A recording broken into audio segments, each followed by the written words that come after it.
asistir a este tema, pues que está demandando mucho interés, curiosidad, justamente por la declaratoria que se realizó el 23, creo que 24 de junio pasado, al Camino del Inca como un bien del patrimonio universal.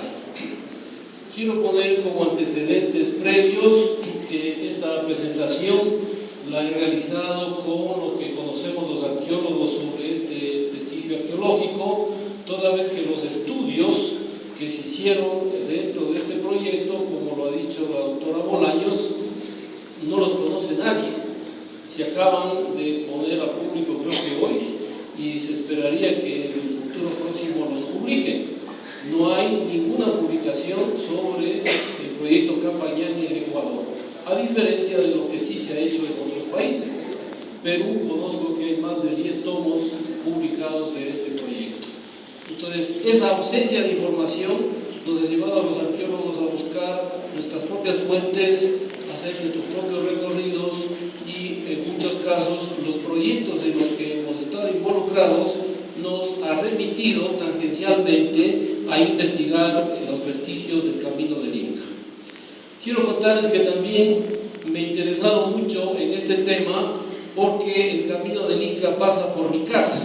Entonces, yo lo conozco desde hace por lo menos 40 años. Obviamente, un tramo, ¿no?, que está ubicado en la zona de Rumicucho. Yo vivo allí, investigué las ruinas de Rumicucho y este estudio justamente se motivó a hacerlo porque cuando se hace arqueología tenemos que ver el contexto de la zona. No es un asunto puntual, sino que hay que ver el contexto de la región ecológica, geográfica, cultural en la que investigamos. Entonces, podría ser que en esta presentación aparezcan algunos datos que ya les han dicho, ya les han informado, pero en todo caso yo iré pasando rápidamente aquello que es el tema general. Es importante reconocer las fuentes primarias en las que se basa esta declaratoria, porque los estudios son pioneros, los estudios sobre el Camino del Inca son pioneros en el siglo XX y debo mencionar a varios autores que se han dedicado a este trabajo. Entre ellos el antropólogo alemán Udo Overen, que en su investigación de las fortalezas de Pambamarca es el primero en mencionar las vías incaicas de ingreso a Quito. Él publica incluso un mapa con las vías. Esto está en el boletín de la Academia Nacional de Historia. En el año 73, en la revista Américas de la OEA, se publica un muy interesante reportaje de un ingeniero geógrafo que viene a la zona andina a recorrer el Camino del Inca para analizarlo desde la perspectiva de las comunicaciones. Y ese resultado lo publica en la revista Américas en Washington, justamente el año en que era secretario general de la OEA el expresidente Galo Plaza Lazo. Fíjense ustedes esa coincidencia, en el año 73. Debo mencionar también los estudios pioneros de Antonio Fresco, que dentro del equipo de investigación al cual yo pertenecí también, del Museo del Banco Central, se hicieron algunas investigaciones en la línea de la arqueología incaica. En el año 83, también la publicación de John Hislop, tuve la fortuna de conocerle a él cuando vino a hacer ese recorrido por América Latina, por varios países, y pasó por el Ecuador, recabando datos también para este objetivo de investigar la arqueología y la historia de Capayán. La última publicación que todos conocemos es la de Antonio Fresco, que se llama El Ingañán, hecho por el Museo del Banco Central del Ecuador. Y seguramente habrán, a nivel de provincias, de cantones, habrán otros autores que hayan escrito una monografía, una página, una pequeña descripción de lo que ellos conocen como el Capayán o el Camino Real de los Incas. No me refiero a la información de la prensa, porque en la prensa también hay muchísimos datos. Periodistas muy acuciosos o ingenieros civiles, por ejemplo, uno que trabajaba en el Ministerio de Obras Públicas hace más de 20 años, el ingeniero Santa María, que fue el primero en despertar el interés de la opinión pública en la prensa. También él empezó a hacer una recolección de mapas de las carreteras en donde él iba marcando por donde había un camino antiguo. Cuando yo fui a preguntar ese archivo del Ministerio de Obras Públicas, hace ya más de 10 años, me dijeron que no sabían ni siquiera que él había sido funcionario del Ministerio de Obras Públicas. Bueno, ¿qué es el Capañán? No me gusta utilizar la palabra sistema de comunicaciones. Para mí es una red de caminos que existe en los Andes y que sirvió para comunicar, enlazar, integrar a los pueblos de, no hablemos ni siquiera naciones, sino regiones de Sudamérica. Esas regiones de Sudamérica, en su mayor esplendor de desarrollo político, conformaron lo que se llamó el Tahuantinsuyo. Para unos, un estado, para otros, un poco usando la terminología europea, es un imperio, pero el Tahuantinsuyo fue un modelo de organización política que tuvo su auge en el siglo XV y que se expandió hacia los 4 puntos cardinales. Entonces, desde la perspectiva de esta sociedad, de este Estado, los caminos tuvieron una finalidad importantísima. Primero, la expansión militar. Segundo, la consolidación del poder estatal. Y tercero, el funcionamiento de la sociedad, desde el punto de vista del intercambio de productos, de la comunicación, de la parte ritual, de la parte operativa de esa sociedad.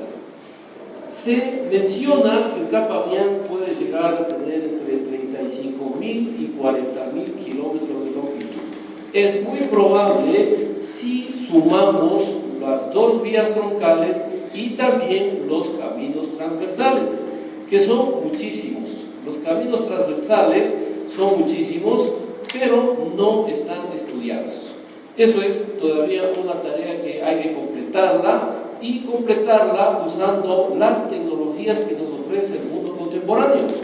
Entre esas, una fundamental es el uso de la fotografía aérea digital, que es extraordinariamente eficiente, y también el sistema LIDAR, que sirve para hacer levantamientos topográficos con rayos láser. Técnicas que ya se han usado en Centroamérica y que se están usando en otras partes del mundo para el registro de las anomalías topográficas en el terreno. Lo que ven en esta imagen es un tramo en la zona de Achupallas. ¿Para qué servía en el mundo andino esta red de caminos? Primero, difusión de ideas, ¿no? La cultura quichua existe hasta hoy en los Andes de Sudamérica, precisamente porque viene transmitiéndose esos comportamientos, esas cosmovisiones desde hace más de 500 años. Entonces está consolidada en las poblaciones originarias. Intercambio de mercaderías, intercambio de alimentos, redistribución de alimentos, movilización de la familia real, de los ejércitos, pero no solamente movilización, sino también integración.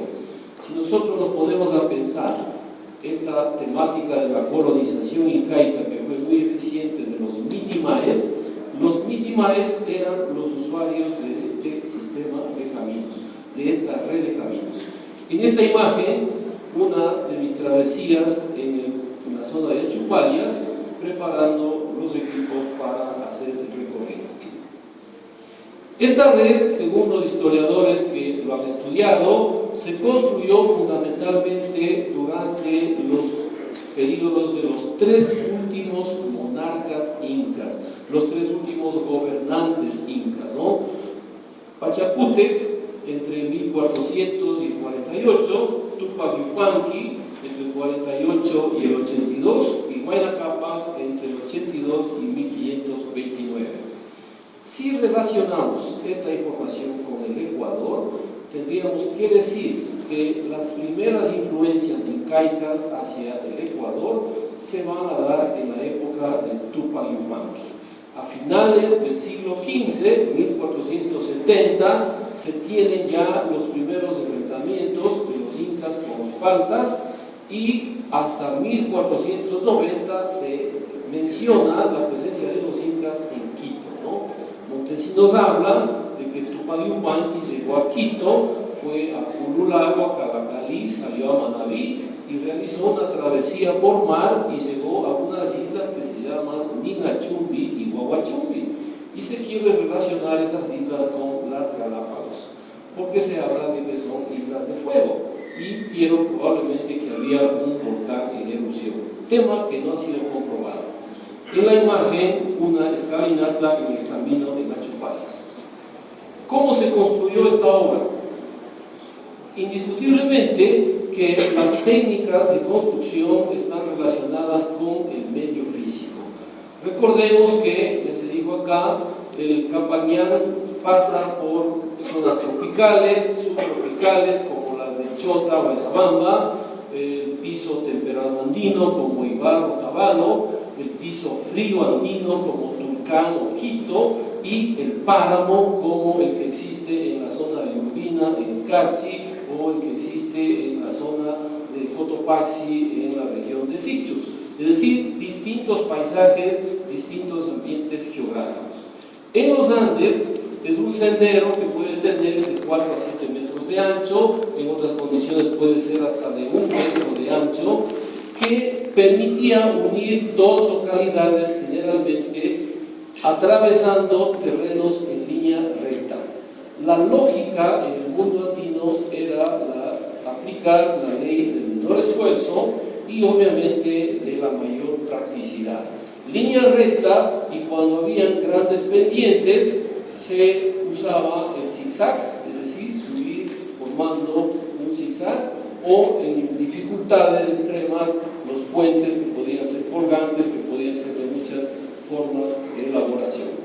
En la costa, en cambio, la línea troncal, lo que dice Hislop, es que el camino estaba marcado por grandes troncos de árboles que debían ser colocados a cierta distancia porque el viento y la arena cubría cualquier elemento constructivo que se hacía en ese paisaje. Entonces, la lógica es simplemente poner unas señales para saber por dónde transitar. La red vial en Sudamérica está constituida por dos vías troncales, ¿no?, que nacen en la sierra, en el caso de la troncal andina, en los aposentos de Gualmatán, en Pasto, y terminan en Mendoza, en Argentina. Y la línea de la costa que nace en Tumbes y termina probablemente en Concepción, en Chile.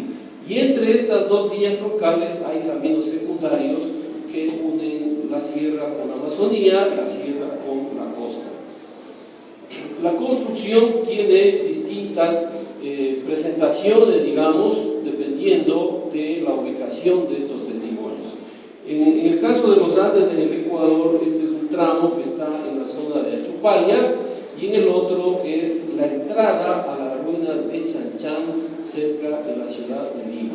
Es decir, una ciudad construida con adobe, totalmente restaurada, también un patrimonio universal, pero en donde la entrada obviamente es casi parecida a una avenida como las que tenemos en Quito, ¿no?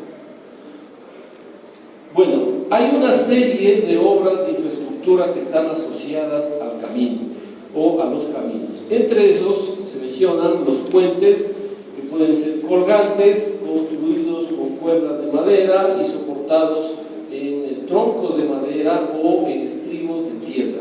Hay un famoso dibujo en el libro de Humboldt sobre el puente de Penible, ¿no?, donde pone el cruce del río pues en un puente colgante pero sostenido con unos puntales de madera. También había puentes construidos con troncos de árboles e incluso flotantes, como hacían los aymaras en la zona del Desaguadero en el Titicaca. Es decir, una serie de balsas de totora unidas unas con otras permitían que la gente atraviese los ríos. Otras obras importantes asociadas son las escalinatas, que permitían vencer las pendientes en las zonas más difíciles. Esta es una escalinata de acceso al sitio de Machu Picchu, a la ciudadela de Machu Picchu. Las obras más importantes para que funcione esta red de caminos, sin duda, fueron los tambos. Los tambos fueron los sitios de alojamiento para los viajeros, la familia del Inca, los ejércitos, los que transportaban las mercancías o los oficiales del Estado. Estos tambos existían cada 25 kilómetros, que es la distancia aproximada que puede recorrer una persona en el mundo andino. Incluso las llamas en los pueblos de pastores en el sur del Perú no pueden moverse más de 25 kilómetros. 25 kilómetros una llama puede cargar hasta unas 70 libras y pasar esa distancia el animal se sienta y no hay quien le pague, ¿no? Entonces, esos tambos es bastante fácil reconstruirlos. Si tenemos 2 o 3 puntos identificados, se puede ir previendo en dónde estaban. En esta imagen yo he puesto la foto de San Agustín del Callao, que dicha sea la verdad, esto del tambo de San Agustín hoy se está poniendo en cuestionamiento. Y a esa posibilidad me uno porque he realizado un estudio y hay la probabilidad que, sin dejar de ser un tambo, esto fue también un templo, porque tiene una arquitectura muy parecida a la del Coricancha en el Perú. Entonces, lo que importa aquí no es el tamaño de las piedras ni la calidad de las piedras, sino el emplazamiento arquitectónico. El uso del espacio es muy similar al uso del espacio que hay en el Coricancha. Entonces, desde esa perspectiva, como investigador, yo espero las publicaciones de David Brown para saber qué encontró él, porque él ya hizo algunas excavaciones aquí. Yo he realizado algunas prospecciones, estoy analizando también fotografía aérea, y lo que viene a futuro es pasar el escáner de profundidad para saber si hay vestigios en los contornos, ¿no? Los tambos eran muy importantes entonces en el sistema, en la red de caminos andinos. Construcciones asociadas como los chasquihuasi, que eran pequeñas casas para los correos que tenían una ubicación de entre 1200 1500 metros, que es la distancia que corría un chasqui a toda velocidad para llevar el mensaje o entregar el correo, ¿no? Entonces, cada tramo que corría debía haber un refugio para este servidor del Estado. Esta gráfica, como todos conocen, está en el libro de Guamán Poma de Ayala. Los pucaraes también fueron construcciones importantes en la protección de los caminos, sobre todo en el cruce de caminos o en la llegada a centros poblados, ¿no?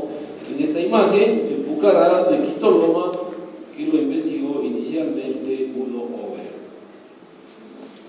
Los usuarios del camino, pues podríamos decir el pueblo, pero había ciertas prioridades. El Inca y su familia, si miramos toda la información de los cronistas, el Inca se movía con un séquito de más de 1000 personas, no pisaba el suelo, sino que iba en unas andas y se le llevaba sus alimentos, su vestuario y todo su equipamiento, y por cierto, sus servidoras en esas travesías, ¿no? El usuario también mayoritario, el ejército. Esta nota es muy interesante porque Ciesa de León dice que la conquista de Quito la reinició Huayna Cápac previo a la construcción de un imponente camino, desde Cusco a Quito, ¿no? Por donde transitaban, dice Ciesa de León, cerca de 200.000 soldados. Probablemente es una exageración, pero el dato de que se construyó un camino previo a la reconquista del norte. Las evidencias del camino están en el plano arqueológico y en la fuente histórica, ¿no? Si vamos por los documentos históricos, una fuente importantísima para conocer el Capañán en Quito son los libros de cabildos. El primer libro de cabildos, 1534, llamado el Libro Verde, cuando se entregan las tierras a los primeros colonos, se hace referencia al camino real. Y las tierras se las ubica si están a un lado, si están a otro lado, para poder liderar esas propiedades. Obviamente, toda la documentación colonial, las crónicas, la información de los viajeros, como los misioneros de la misión geodésica francesa, como Humboldt y tantos otros que han pasado por el Ecuador. Bueno, las evidencias están, como digo, en documentación sobre estas dos rutas troncales y los caminos secundarios, ¿no? En el Ecuador, esto lo preparé antes, como dije, de saber, de tener información oficial del INPC. Las evidencias se conocían pues de hace mucho tiempo que era el camino del Inca, la ruta desde Achupalias a Ingapirca, ¿no? Es el tramo que más se lo ha difundido, se lo ha divulgado en el Ecuador. Y ese es un paisaje justamente de la zona de Achupalias. Bueno, es una zona de páramo. Es interesante mencionar que hay un autor ecuatoriano que sostiene que entre el año 1200 y 1400 de nuestra era existió una neoglaciación, es decir, que las condiciones climáticas fueron mucho más frías que las actuales. Una neoglaciación significa que quienes construyeron el camino real, quienes lo utilizaron, lo hicieron en un medio paisaje, una ecología mucho más agreste que la que tenemos en la actualidad. En esa ruta de Achupalias encontramos ruinas que no se han investigado, como este que se llama el tambo de Fuchicorral. Encontramos el sitio clásico de Culebrillas, que todos sabemos que esta es una edificación que está modificada porque se hizo sobre cimientos incas, pero la planta arquitectónica actual es de tiempos republicanos. Hay sitios también como la Brascarumi, que lo identifican como una cantera donde se conservan, incluso ahí cerca de la laguna de Culebrillas, se conservan sitios en donde se trabajaron los dinteles del tambo. Y ahí están en medio del Pajonal. Otro sitio importante donde llega el camino real pues es Ingapirca, ¿no? Todos conocen este sitio que está ubicado en la provincia de Cañar. Sitios asociados como el de Coyuctor, esta imagen antes de que se hagan los trabajos de restauración y limpieza, que ahora se lo puede ver en mayor dimensión. Esto es las ruinas de Todos los Santos, ahí en Puente, en Tomebamba. Hay también unos tramos secundarios, laterales, que van tanto a la Amazonía como hacia la costa, ¿no? Quiero mostrar aquí algunas imágenes de algo que yo lo recorrí el año anterior. Hay un tramo que une Saraguro con Yacuambe. Es una ruta que utilizan hasta el día de hoy las familias Saraguros para movilizarse a este territorio de la Amazonía. Y atraviesa un páramo, que ahí se ven unas lagunas. Este páramo es muy agreste, muy frío, sobre los 4000 metros, y aquí se conserva un tramo muy interesante del camino antiguo. Aquí vemos el sendero que pasa por una superficie rocosa, pero en otros sectores se ve empedrado, ¿no? Está consolidado con bloques puestos expresamente para darle mayor solidez. Esta es una evidencia que iba a ser destruida por la construcción de la carretera, apenas hace un año. Por suerte se pidió estudio de impacto arqueológico, se hizo el estudio y se pudo cambiar la ruta. Es decir, aquí ven todos los puntos que están marcados en el camino y se pudo cambiar el trazado de la ruta para conservar este bien cultural. Otro tramo interesante es el que une la zona esta cálida del Chota con la parte hacia el sur sería con Ilumán y hacia el norte con San Gabriel y Tulcán. En esta imagen la zona del Valle del Chota, ¿no? En este río se pueden observar restos de un estribo de puente. Ustedes ven aquí un amontonamiento de piedras. Esto es parte de un estribo de un puente antiguo. Muy probablemente el puente Inca siguió utilizándose en la época colonial y en la época republicana hasta que se hicieron los puentes modernos y quedó abandonado. Otro tramo también que lo he recorrido es el que atraviesa la población de Ilumán. En este sector el camino es bastante ancho y tiene una ramificación en dirección hacia el páramo, es decir, hacia el monte Imbabura. Esa ramificación tiene este ancho que ustedes lo están viendo ahí, que es un camino más bien de 1 metro más o menos, pero está empedrado. Bueno, en el norte ya se mencionó un descubrimiento en el año 2006, muy importante, que está asociado a la arqueología incaica de este sitio que se llama el Inca Huasi, ¿no? Que propiamente es un baño ritual. Es un baño ritual, era una especie de estanque que tenía 4 entradas.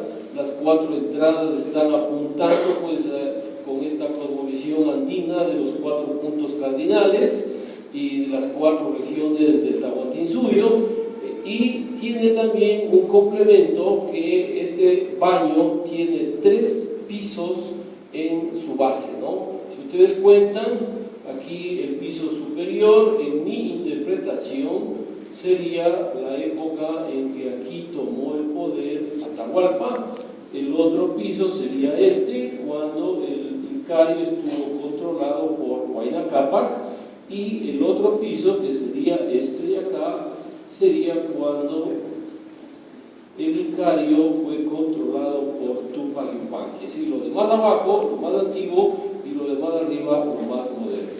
Es una pena que esta construcción haya estado tapada, digamos, durante 500 años, y que al descubrirla pues la encontremos bastante alterada, bastante incompleta, porque esto revela lo que pasó en muchas localidades andinas. Los españoles desarmaban las construcciones incas para hacer las nuevas construcciones. Eso pasó en Quito, eso pasó en Cuenca y pasó también en Ibarra. Bueno, un puente inca colgante también lo recogió Huamampoma de Ayala pues en su crónica. El proceso de valoración, de lo que yo tengo conocimiento, empezó en el año 2002 en una reunión de ministros de educación, cuando se comprometieron a trabajar por esta nominación que ha realizado la UNESCO hace pocos días. En el año 2004, por pedido de UNESCO, se me pidió a mí hacer los términos de referencia para este proyecto. Allí participé yo en el equipo de trabajo, con la intención pues de elaborar un documento que permitiera arrancar con el estudio, ¿no?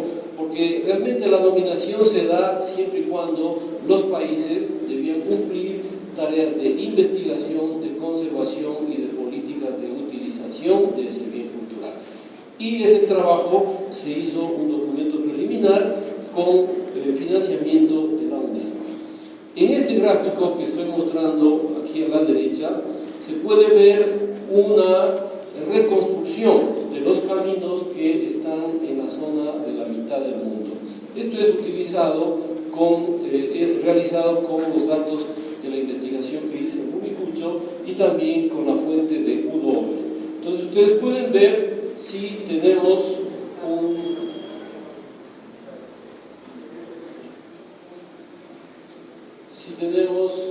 en la parte de Quito, que está aquí, tenemos este camino, es el que pasa por la zona de Alchipichí, sale a Rumicucho y luego San Antonio y Pomasqui. El otro sería el de Cumbayá, que viene por Cumbayá, Tumbaco, sale por Guápulo y llega a Quito, ¿no? Este otro es el que va por la zona de Calacalí, la vía que va ahora a Independencia, pasa por Nanegarito hacia el territorio de los Yumbos. Este otro es el que va por Yoa, atrás de Pichincha, también a la zona de los Yumbos. Y este otro es el que atraviesa la zona de Aloa, también en dirección hacia la costa, ¿no? Y había este otro que va hacia la zona de Pinta, también en dirección hacia el Cotopaxi, que ahí tenemos pues el Pucará, el Salitre, y tenemos también referencias históricas del ingreso a la provincia del Napo a través de la ruta del Cotopaxi. Bueno, los tramos, ya esto se ha mencionado, los objetivos creo que también todos lo tenemos claro para qué se ha hecho esta declaratoria. Desde luego, siempre que se ejecuten las políticas que se han planificado. Y una cuestión importantísima es que este proyecto tiene que revitalizar la economía, la cultura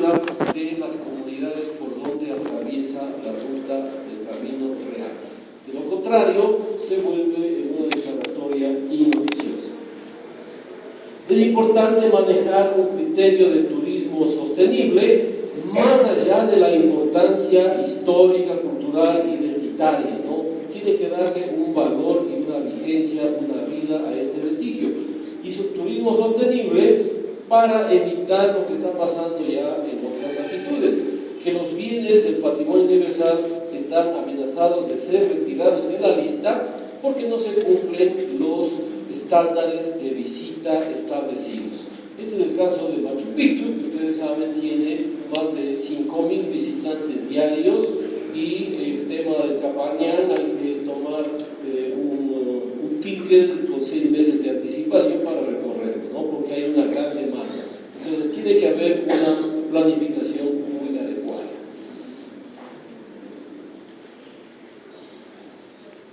Esto ya lo sabemos. Quiero mencionar también, si debo tener tiempo.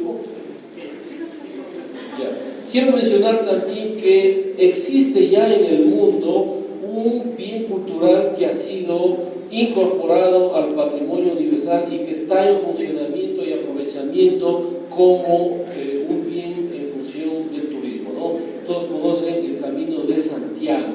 En Europa tiene unas connotaciones parecidas porque son rutas históricas. En este caso, una ruta histórica que recorre muchos kilómetros, que atraviesa varios países y que tiene también evidencias de distintas épocas de la historia de la humanidad, desde la época antigua, pasando por la Edad Media, el Renacimiento, etcétera. Se pueden encontrar muchísimas evidencias arquitectónicas y constructivas. Lo que quiero resaltar es que existen ya ejemplos de utilización de rutas históricas con fines culturales. Obviamente, para que funcione, tiene que haber toda una logística que le resalte primero al bien cultural y que le permita ser incorporado en los destinos de visita de los ciudadanos del mundo, ¿no? Entonces, para eso hay que planificar el tema de la señalización. En el caso del Camino de Santiago, ustedes pueden ver los modelos de señalización que se utilizan. Incluso las piedras que están a la intemperie sirven para poner señales de la ruta. Se ponen también pequeñas estaciones museográficas, como esta que está aquí, que es un pequeño cartel con un techo para que se pueda la gente informar. Esto con la finalidad, pues, de tener al máximo satisfecho el requisito de señalización. Esta declaratoria, pues, tiene un valor simbólico muy grande porque, entre otras cosas, ha reconocido lo que un famoso viajero europeo ya lo dijo en el siglo XIX, ¿no? Humboldt, cuando recorrió el camino del Inca, dijo que era una obra gigantesca realizada por el ser humano. Y también debe tener una importancia para que en nuestro país ya no se publiquen estas noticias que eran muy comunes, dicha sea la verdad, hace 10, 15 años, ¿no? Que somos un pueblo sin identidad, que no existe el proyecto de nación, o que la arqueología se cae a pedazos, como se decía de Inca Pirco. Ciertamente esto ha empezado a cambiar y sería bueno, pues, que se vaya consolidando una política cultural que permita que esto que se llama patrimonio cultural no sea algo muerto, sino que esté en la gente viviendo y siendo aprovechado en todos los sentidos. Como conclusión, les muestro aquí una fotografía de la captura de Atahualpa en Cajamarca para decir que ahí empezó un proceso largo de nuestra historia de una sociedad dependiente y colonizada, que nunca más volvamos a ser colonia británica. Gracias.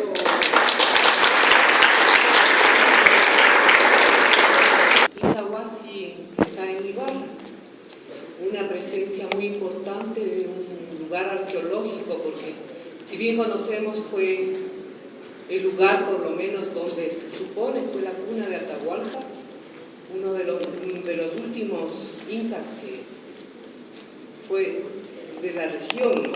Y lugar donde utilizó también para la posesión, para su coronación. Eso dicen los historiadores acerca del lugar importante que es Caray. Sin embargo, el sitio se encuentra en franco deterioro. no ha sido rescatado por ninguna de las autoridades municipales. Es más, se ha dejado completamente a que continúe en el deterioro absoluto del lugar. No se da ingreso a ninguna persona. Hay una serie de pircas, piedras, basamentos en el lugar que están apilados, no sé con qué objeto. Yo pienso que ustedes, como arqueólogos, como historiadores, como personas interesadas en el reconocimiento de este Capañán, se debería formular una fuerte defensa acerca de esto, porque es un lugar muy importante dentro de nuestra historia. La presencia de Atahualpa es uno de nuestros más grandes soberanos que tuvimos. Aparte de eso, existen varios caminos que no han sido reconocidos, como son el ingreso al Imbabura, La Esperanza, la región de Algochagua. Todos estos sitios son sitios con presencia arqueológica y sitios del Capañán, que lamentablemente han sido dejados en el más completo olvido, e incluso realizadas carreteras aledañas, tapando el lugar arqueológico que existe. Entonces yo sí pienso que, conociendo yo el lugar, como es de la presencia de que deberíamos realmente ser un lugar que sea valorado y defendido, porque de lo contrario tenemos presencias valiosas que están en un deterioro completo. Entonces no sé por qué se deja esto en el olvido. Bueno, le contesto muy corta la respuesta. Primero, que esta es una responsabilidad de las entidades públicas, que se llaman gobiernos locales, es decir, los municipios, e instituciones públicas como el Ministerio de Cultura a través del Instituto Nacional de Patrimonio Cultural. Ellos son los responsables de la conservación, el mantenimiento y la difusión y la atención al público. Como investigadores, yo no soy empleado público, yo soy investigador independiente, profesor universitario, pero como investigadores en su momento yo llamé la atención por la prensa sobre el tema del Incahuasi, porque se iba a poner una cubierta sin los debidos estudios del suelo y se pusieron unos mojones de cemento muy grandes sin haber hecho estudios previos, y eso alteró el sitio, ¿no? Y ahí se suspendió la obra de la cubierta. Lo lógico habría sido que, si ya se hizo el daño, pues completen el estudio en el contorno y continúen con la obra de protección, pero no se ha hecho la protección. Y hace poco veía que las piedras están cambiando de color por el sol y la lluvia. Obviamente hay una afectación. Este sitio tiene todos los elementos para ser reconstruido en su totalidad, porque hay una esquina del baño que está completa, y con esa información, como es una estructura equidistante, similar, simétrica, se puede reconstruir toda la edificación, y eso sería un gran aporte. Esto no es nuevo, ya se ha hecho en Cusco, en muchos lugares. Le agradezco por su preocupación, y quienes tengan vinculación con las entidades públicas, por favor, transmitan esta preocupación. Tenemos una pregunta más, la última pregunta. En la elaboración de los términos de referencia para la valoración previa, ¿se utilizó el esquema de la reconstrucción urbana más o menos como el que planteó Hislop, o fue un trabajo personal? Ya, se utilizó la información que para ese momento tenía el Instituto Nacional de Patrimonio Cultural y la que me había aportado mi experiencia, porque, como le digo, el camino del Inca pasa por mi casa. Gracias a la atención.